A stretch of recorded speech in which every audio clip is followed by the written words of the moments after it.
formation of cities, their layout and composition, are sometimes just as much a product of chance or accident as they are a result of careful planning. Paducah, Kentucky is a city brought forth from the cradle of the Ohio River, and the makeup of our downtown area is a mix of both. When its earliest visitors stepped off their boats and ascended this hill, they saw a land overflowing with possibilities. The first settlers built right here, near the confluence of the Tennessee and Ohio rivers. It was a natural haven, and from here there was access to the world. The first log cabin established the cornerstone from which the city would grow. The path into Paducah, just up the hill from the most common landing point, became worn, giving rise to the city's main thoroughfare, Broadway. This was Paducah's first frontier. Today, an entire city block on Broadway, an area once teeming with businesses and life, is a parking lot, one that is about to see new businesses rise up for the first time in over 40 years. So how did this area, one of the most coveted pieces of real estate for a river city, become a parking lot to begin with, when at one time it was central to our city's development? And did you know that for a brief time, a plan was in place to raise every building on the adjacent block? Join us as we take a look at the history behind this plot of downtown Paducah.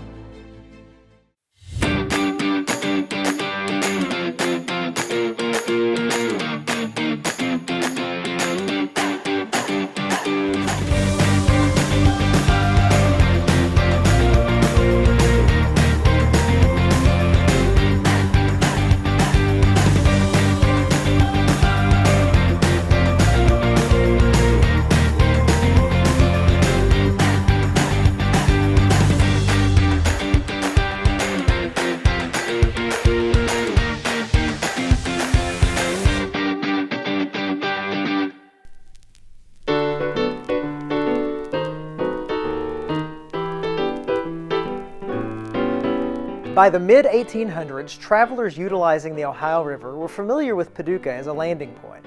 Before long, the city developed a bustling downtown community. One of the first orders of business for the growing town was lodging for itinerant trappers, hunters, and weary travelers who had been confined to riverboats. Captain Valentine Owen built a 3-story tavern and inn called the Rising Sun at the corner of what is now Water Street and Kentucky Avenue. It was named the Rising Sun because it was the first building to greet the morning's rays.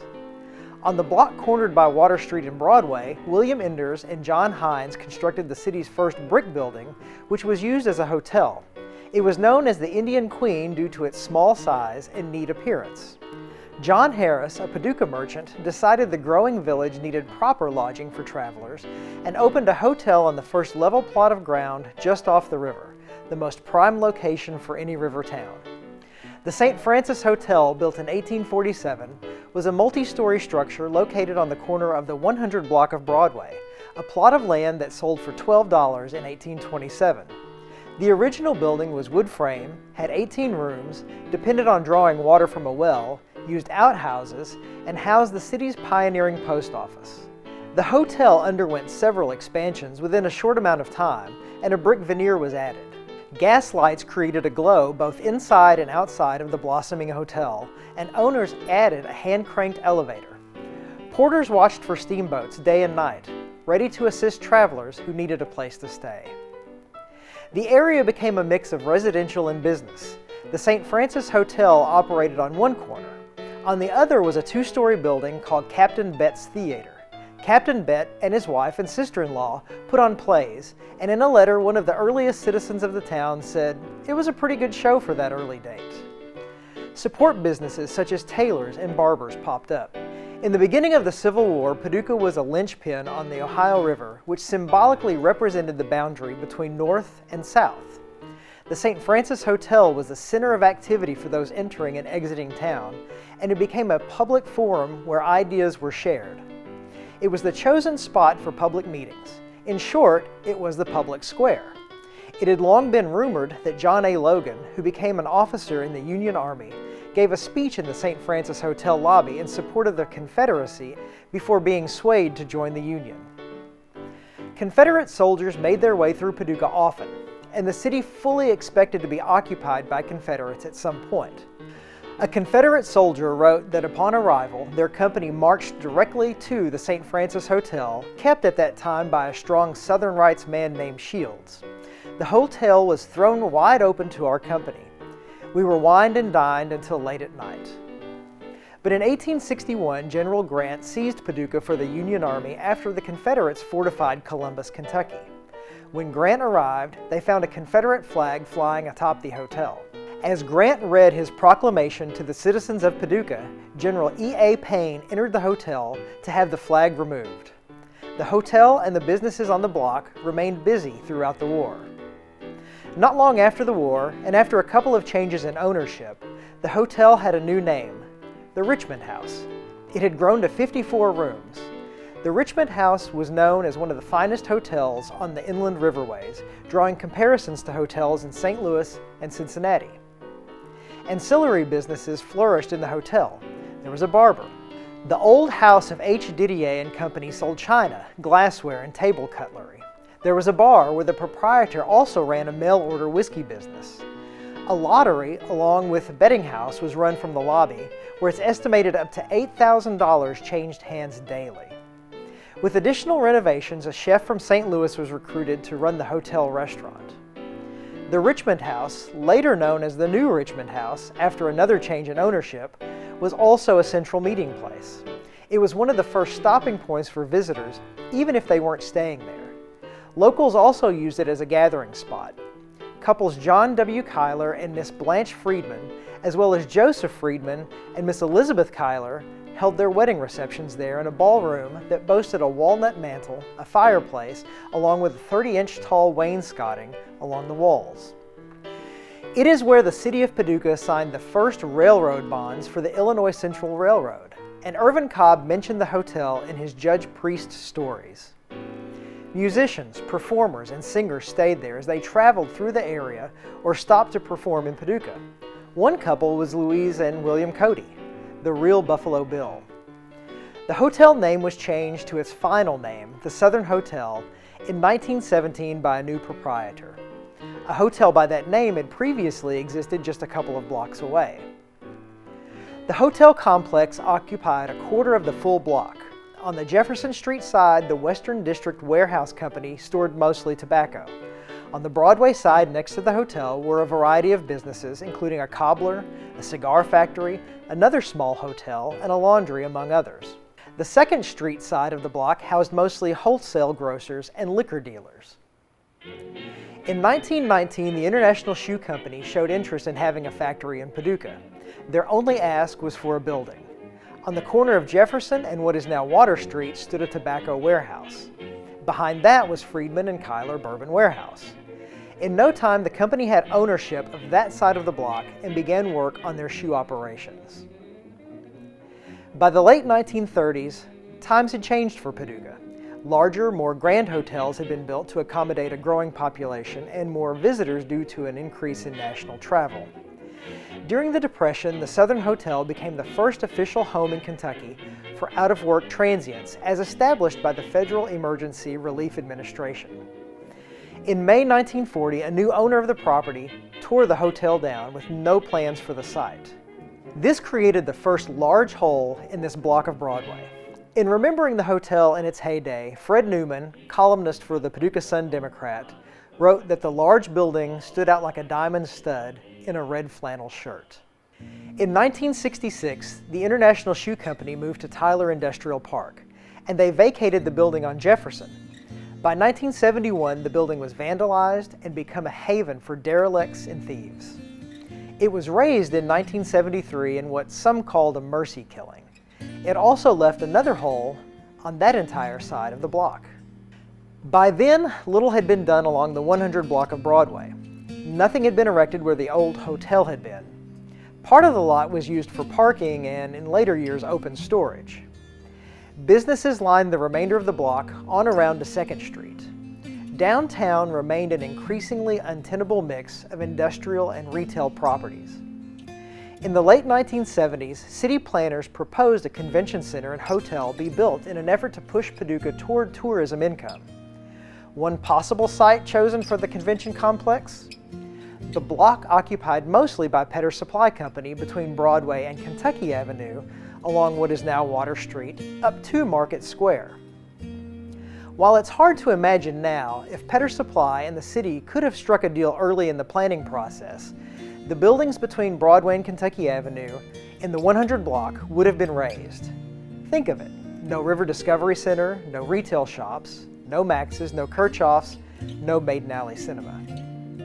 As time ticked away on the deal and grant deadlines loomed, attention turned from that block to the location of Federal Materials, the concrete plant on Jefferson Street along the floodwall where the farmers market is today. Across the street from Federal Materials on Jefferson was a half-empty block where International Shoe Company once stood, a plot of land already owned by the city.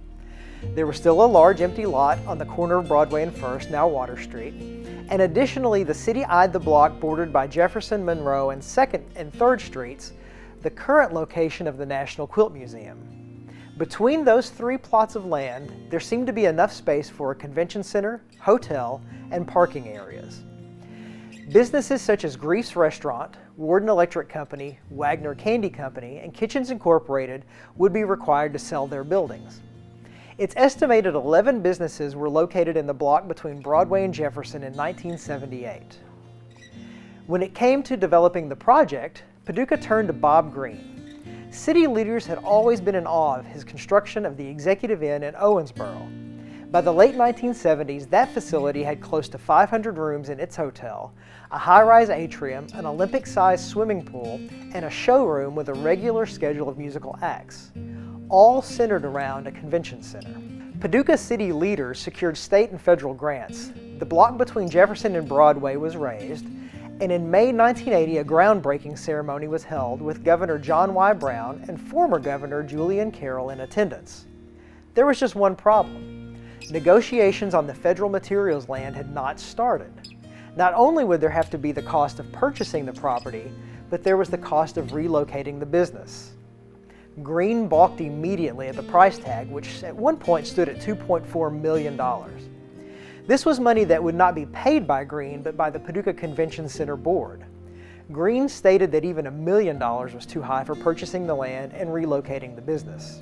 A deal was nearly reached for the $2.4 million, but Green threatened to pull the entire project out of Paducah, stating that he wouldn't be a party to such an agreement, even though he was never a party to any agreement on land purchases. Green held the city hostage, threatening to pull out of developing the hotel and convention center complex.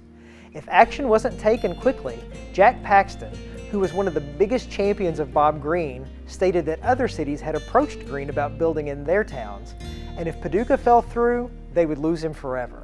There was also the issue of work needing to be started by a certain date in order to satisfy grant requirements. And it was also revealed that Green may have already borrowed $5 million to start the project, and any delays would cost him an interest. Within a few days, Green unveiled his own plan, which put the hotel and convention center at Barclay Park, on the unprotected side of Paducah's floodwall. Green said that building on fill material, along with an added levee, would keep the complex safe from any floodwaters, unless it reached a level like in 1937. He touted the ability to add playgrounds and other public amenities. He even talked about building a mall. Rumors swirled about Green's motives, and the project drew controversy throughout its duration. The original site for the convention center remained desolate, a full block of empty gravel lot. When the Museum of the American Quilter Society, now the National Quilt Museum, opened in 1991 on a piece of land that was once a part of the convention center complex development, a renewed sense of downtown's possibilities emerged. The city crafted a plan that included a river heritage museum, a floating dock with offices and meeting rooms, additional floodwall openings, and a 281-car tree-lined parking area in a gravel lot. Some of the ideas came to pass, some did not. Ultimately, the parking lot did. And that move was credited for the receipt of a state redevelopment grant that helped begin the slow revitalization of downtown. While parking lots, in and of themselves, are not exciting, great thought went into how to make the surface fit within a historic downtown context. The finish resembled concrete from mid-century when gravel aggregate was used, and the lot won a state award for design. Planners also included a gazebo and a horse path on the corner. From the early 90s until now, little has changed. What would be probably considered the most valuable piece of property for a river town has historically been largely underutilized. With the loss of the Southern Hotel in 1940 and later the International Shoe Company, the entire block, for most of its life, served neither tourism nor industry. It did provide parking and for over 25 years was the hub for barbecue on the river. Now the site is under development for a mixed-use residential area, a boutique hotel, retail spaces, green spaces, and yes, parking. Some Paducah residents have been for this project and some against. Regardless if one feels like the parking lot was an asset or an empty hole in Paducah's downtown, the fact that it was a parking lot came about through a series of unexpected events. If all had gone to plan, that land would have become home to a hotel and convention center complex. One that might have had to be demolished by now anyway, as that was the fate of most of Bob Green's developments of the 70s and 80s. If nothing else, we should feel somewhat heartened by the passion we have for this piece of our city. As it was in its first days, it is a focal point of Paducah. It is essential to the heart of our city. In 1947, Paducah Sun writer Fred G. Newman opined about the area around 1st and Broadway. He remembered the New Richmond Hotel, the Sam Hop-Sing Chinese Laundry across the street, the packet boats, the steamers unloading off the river. Mammon's Bookbindery set at 126 Broadway across from the barber shop and cigar store. The gun and locksmith store was near the Log Cabin Saloon, not far from the cigar shop. This area, according to Newman, is where city and county folk mingled and fine fellowship abounded. Clattery streetcars moved down the main thoroughfare. Buggies and wagons crowded for space. Posters in the upper story windows announced the coming of Barnum and Bailey's circus. Women went along in dresses that swept the sidewalk, and menfolk sported handlebar mustaches. Every gray beard wielded a walking stick. Spend enough time in Paducah and you'll develop your own memories, many of which may be found on this city's first frontier.